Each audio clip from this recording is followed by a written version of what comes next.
what is the good news to the poor? The good news to the poor is that you don't have to be poor anymore because Jesus took your poverty on the cross. The question is there a such thing as a prosperity gospel?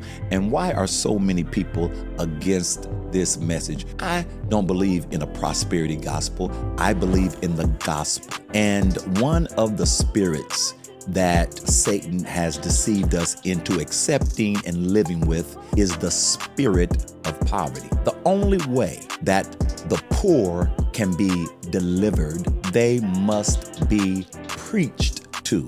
Jesus said in Luke chapter number 4 and verse 18, he says, "The Spirit of the Lord is upon me, for he has anointed me to preach the gospel to the poor." And then he says some other things in that mission statement. But the first group that he addressed was the poor.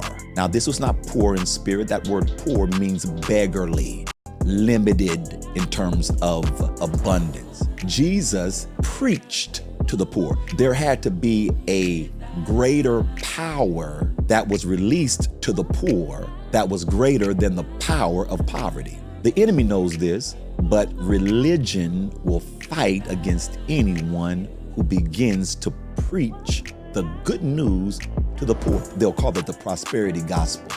But here's my question. What was the message to the poor? It was called the gospel. The word gospel means the good news. Well, what is the good news to the poor? The good news to the poor is that you don't have to be poor anymore because Jesus took your poverty on the cross. 2 Corinthians chapter number 8 and verse 9.